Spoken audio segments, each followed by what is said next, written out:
I'm here with James Edmonds, Chief Operating Officer at Praemium. First off, James, welcome to Cape Schanck and thanks for participating in the Inside Networks Alternatives Symposium 2026. James, thanks very much for having me. It's been great. It's a great pleasure. James, starting off, from a platform perspective, what features matter most for advisors building portfolios that increasingly include and want to take in alternatives? Yeah, look, I think there are really key three things that advisors really should be looking for at a platform. First of all is the ability to research funds. Obviously, there is a huge amount of choice out in the marketplace, and a platform really should be helping advisors whittle that down and target those strategies that are really going to help their clients. Secondly is execution. So, alternative investments can be incredibly complex when it comes to the investment and the capital commitments and so forth that need to be administered. And again, I think a platform is really going to be there to help an advisor streamline that and take a lot of that complexity out of their workflow.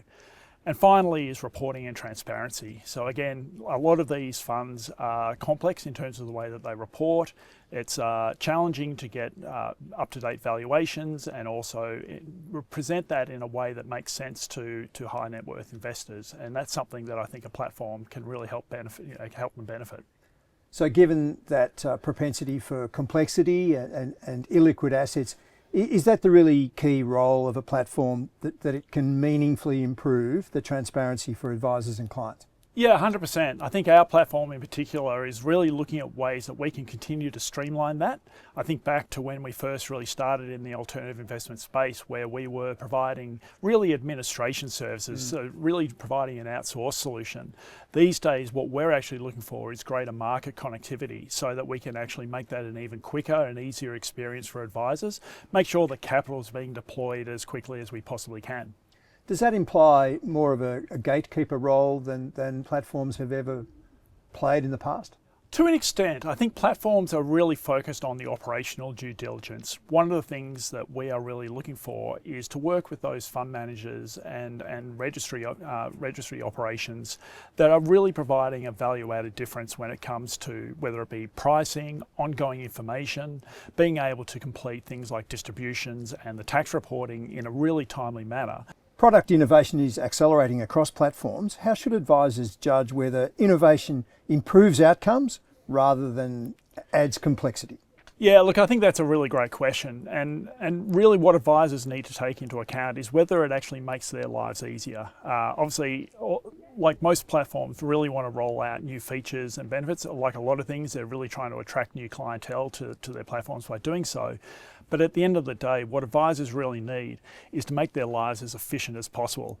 We want them to be able to handle and have really meaningful client relationships, expand those without having to add additional cost into their business. That's the whole point of platforms. Lastly, James, what practical advice would you give advisors integrating alternatives while maintaining governance, liquidity discipline, and ultimately, of course, client confidence? Well, I think the first thing that advisors really need to understand is what is the problem that they're trying to solve with alternative investments that traditional investments can't do. I think all too often people see alternative investment exposure as the means to the end, when in reality what advisors should be looking at is whether it's an income requirement or capital preservation. That's something that potentially where alternative investments can add value where they can't get it through the traditional markets. I think from that point going forward, it really comes down to the confidence level and the level of knowledge that the advisor has themselves, because they need to be able to be confident in recommending those assets and those investments to their clients. And that's really not going to work if they're uncertain in terms of the way that happens. From there, it becomes more about the practical implementation. How do they actually get exposure? How can they do that as quickly and easily as possible and ensure that their clients really understand what they've invested into? James Edmonds of Praemium, thank you very much for your time today. Thanks very much.